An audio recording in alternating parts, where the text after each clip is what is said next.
Good morning, everyone. We are continuing here in the laws of Kashrus of Binyamin Forst. And today we have a list of foods and beverages that either have a problem with Bishul Akum or do not have a problem. Teve coffee, tea and coffee. Shebishlam nachri, that a goy cooked, ein be'em issa Bishul Akum, mibnei kama ta'amim. For many halachic reasons, there's no problem over here of Bishul Akum. Water itself that's heated up is not a problem Bishul Akum. The food perhaps is not put on the table of kings and the like, and therefore there's not a problem. However,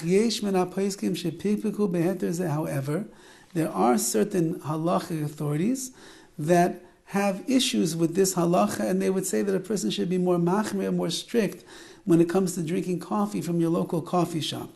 However, the prevailing custom today is that if you want to get a black coffee from Starbucks, from 7-Eleven, from Coffee Bean, from Pete's and the like, the coffee, as long as you know that the coffee itself is kosher, then you could get a black coffee. However, you do have to be careful. The milk that is being used, or the flavorings that are being used, or the soy milks, or the almond milks, or the hemp milk, all the different things that they use in these places, you must ensure before you put them into your coffee that these things are going to be kosher as well. And using the machines, for example, to froth up your milk, to make yourself a cappuccino, if there's non-kosher ingredients that are going into that machine, then the cappuccino that you want to get from Starbucks is going to be an issue of kashrus, and therefore black coffee by itself with perhaps cold almond milk or cold milk, if you know that it's kosher, would be okay. But coffee that's going to have milk and flavorings that are used to heat it up by the machines over there that have non-kosher ingredients using the same machines, that's going to be an issue.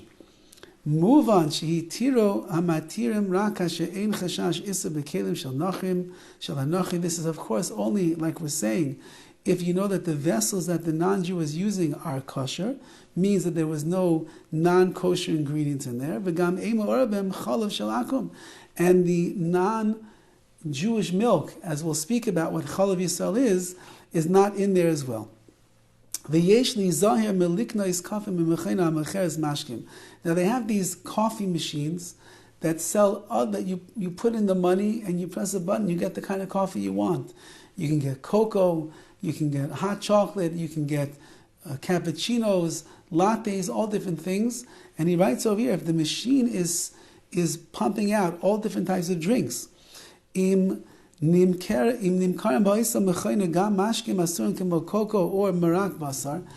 there are drinks in there that are not kosher, for example, cocoa often has flavorings that are not kosher, has marshmallows that are not kosher and the like, or even if there's some kind of soup that is coming out of that machine, if it's a meat soup or another soup that might not be kosher, you should know that the residue of those liquids remains in the spout and the piping system of that machine, and therefore it's going into your cup of coffee, and your coffee now is not a kosher cup of coffee. So if you're going to a coffee house and they're giving you just a black cup of coffee, no problem, go ahead, drink away. If you're taking out from a machine, so the machine that has other things that are being made in that machine, that is going to be an issue, and a person should not take coffee, even black coffee, from such a machine. Sukar ein by bishul akum. Sugar, there's no problem with bishul akum. You can eat sugar raw, and therefore when it's cooked, it's not considered being cooked by the non-Jew. Pitriois mevushalais, cooked mushrooms. Oilais al shulchan malachim, they can be brought on a festive meal on the table of kings, v'yesh ben din bishul akum, and therefore they are included in the prohibition of bishul akum, of food cooked by a non-Jew. Amnam, however, yesh kayayim kame suge pitrios and echalos chayos. We live in a generation, the healthy vegan generation, so there's many, many different types of mushrooms that can be eaten raw. You can put them in your favorite kale, cauliflower salad. So there are raw mushrooms that can be eaten, and therefore, even if they would get cooked, there's no problem of bishul akum. So you'll have to go down to your local Whole Foods or your health food store, and you'll have to ask for a little bit of direction over there. Which are the mushrooms that you eat raw, and which are the ones that have to be cooked?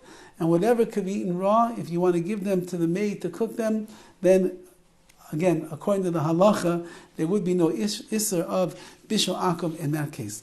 And one more food, oires, rice, mevushal, that is cooked, yesh boydin bishul akum, that also has a problem of bishul akum. So even if you have the rice cooker at home, but the maid is the one who plugs it in by turning and turns it on, so your rice just became bishul akum.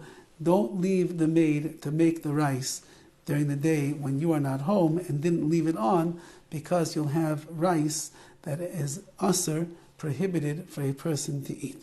We have more on the list. We'll see that tomorrow, Be'ez Hashem, and continue in the laws of kashrus. All the best.